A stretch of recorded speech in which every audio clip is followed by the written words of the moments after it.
Miguel Jaramillo Luján, estratega político y gerente de la firma Jaramillo Luján Estrategas. Muchísimas gracias por acompañarnos la tarde de hoy. Y Dania, muchísimas gracias a ustedes por la invitación y disponibles para resolver las dudas que ustedes tengan. Señor Jaramillo, en cuanto al resultado de las consultas del día de ayer, ¿qué nos deja? ¿Coincide usted con Jairo, que estaba escuchando la última de sus respuestas?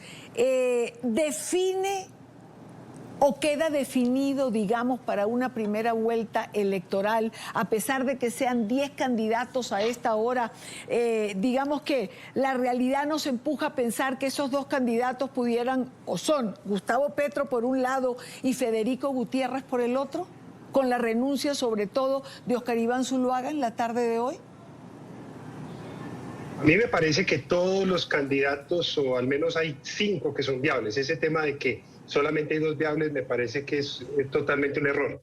Creo que hay 5 candidatos que son viables teniendo en cuenta lo siguiente, y es que lo que vamos a tener el 29 de mayo en 74 días es una primera vuelta donde prácticamente es un hecho que va a pasar Gustavo Petro. ¿Cuál será el compañero que va a estar allí con Gustavo Petro?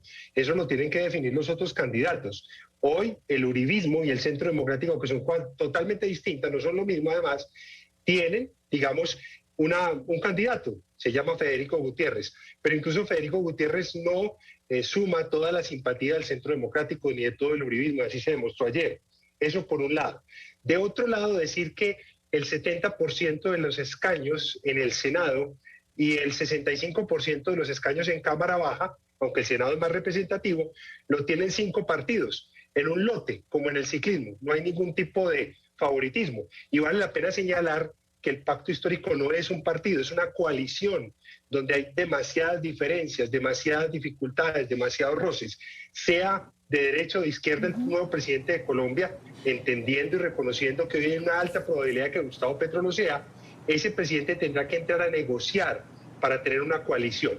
Eso nos deja la jornada electoral del día de ayer, y Dania, y ese es el gran reto que tienen los partidos en las próximas semanas, sobre todo esta, de hacer acuerdos, de sanar heridas. En el caso de Fajardo y la coalición Centro Esperanza hay cualquier cantidad de heridas, hay hematomas enormes, de definir de aquí al viernes su figura vicepresidencial, porque ya termina el periodo y los tiempos para elegirla, y esa figura debe tener plata, votos y reconocimiento, y además les debe permitir un crecimiento a los candidatos, que por ejemplo en el caso de Gustavo Petro, yo diría que armó un circo, pero se le creció el enano. En el caso de Francia Márquez, una votación que es totalmente endógena, que es totalmente del pacto histórico, eso no le sirve en este momento a Gustavo Petro, y creo que se va a ver en la obligación de tenerla que poner como vicepresidenta, para poner solamente un caso. Por cierto que eso es lo que se ha comentado hoy en Colombia, es decir, Francia Márquez, que competía por ese primer lugar dentro de esta coalición del pacto histórico, debería ser la fórmula vicepresidencial de Petro, pero caray, es que parece que es como forzado, obligado. Hoy escuché varias veces, se lo preguntaron a Francia Márquez, se lo han preguntado a Gustavo Petro, y uno dice, bueno, ¿será que van o no van? Pero si van, pareciera que es como obligado. Y Dania, yo creo que usted utiliza un lenguaje muy bonito al hablar de competir. En esa coalición no hubo absoluta ninguna competencia. Petro desarrolló una estrategia política de rodearse de un cristiano, de una mujer negra, de una mujer indígena, de un político tradicional y de un exgobernante regional, simplemente para él aplastar esa coalición. Y hoy Francia Márquez se le convierte en un gran fenómeno político. ¿Cómo rechazar a Francia Márquez después de que le había prometido que iba a ser la vicepresidenta? Y eso está en las grabaciones. Ese tema me parece que es complejo hoy para el pacto histórico, aunque en clave de estrategia política a Gustavo Petro lo que más le convendría hoy sería tener una figura política como vicepresidente o vicepresidenta, que sea un antioqueño del eje cafetero, que sea de centro, incluso hasta de centro derecha, porque eso le ayudaría a matizar un poco toda esa cantidad de comentarios que hay acerca de que es un expropiador, de que se va a convertir en un dictador, que va a ser un Hugo Chávez, que va a ser un Daniel Ortega. Entonces el gran reto que tienen hoy en el pacto es precisamente dejar tranquila esa nueva líder política, ese nuevo matiz político que se convierte en Francia Márquez, y poder quizá lanzarse a buscar una fórmula vicepresidencial que sea exógena, que les traiga votos frescos. Claro, claro. Mire, señor Jaramillo, a nivel internacional, digamos que la pregunta es una. Tenemos primera vuelta y de acuerdo al resultado habrá o no segunda vuelta.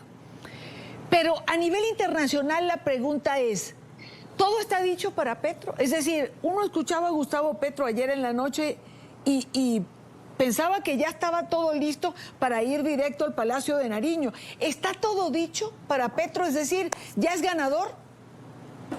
No, de ninguna manera. La votación de ayer fue una votación importante, no se puede negar. Pero si usted compara esa votación con la votación de primera vuelta de Gustavo Petro hace 4 años, hay 400.000 votos menos, ¿sí? Cualquiera podría decir, ¿qué pasó? Yo tengo la sensación de que también muchos petristas le apuntaron a contaminar la coalición Centro Esperanza y le llevaron votos al exgobernador de Boyacá, que fue una revelación también dentro de la coalición de la Esperanza.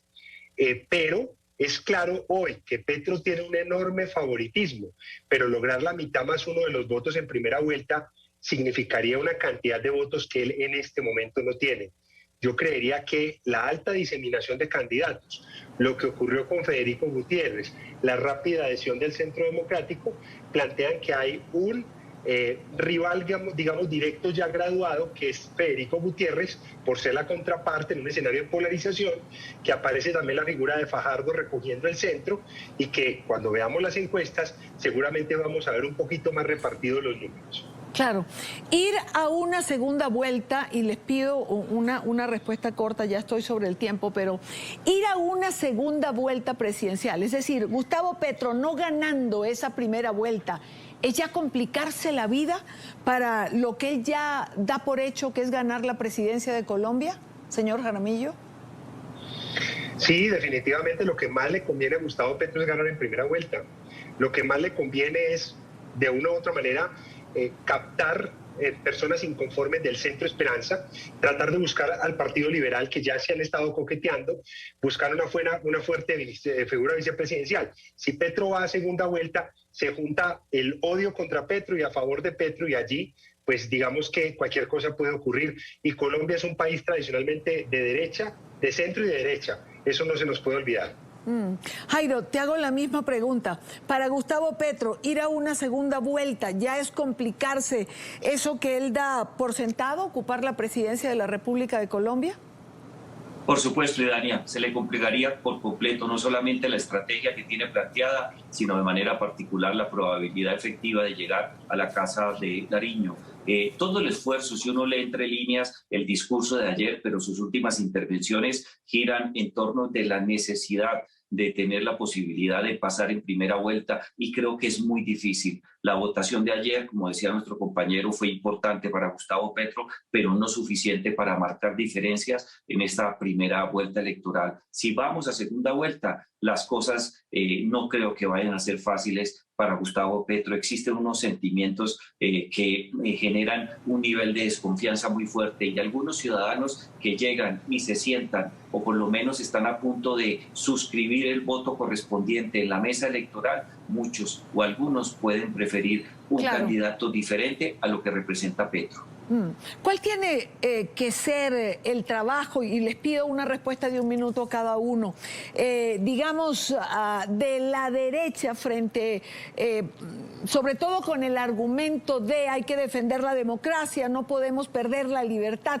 ¿Cuál tiene que ser el trabajo de estos partidos de centro y de derecha en lo que nos resta de aquí a esa primera vuelta? Miguel. El trabajo es inicialmente sanar heridas. El exalcalde de Barranquilla, Char, despidió a Oscar Iván Zuluaga y con eso molestó gran parte del Centro Democrático. Char anoche se puso la gorra de Fico y está dentro de las fuerzas de Fico. ¿Cómo conciliar las fuerzas uribistas y Centro Democrático con el tema de la presencia de Char? Sanar heridas, es lo que tienen que hacer.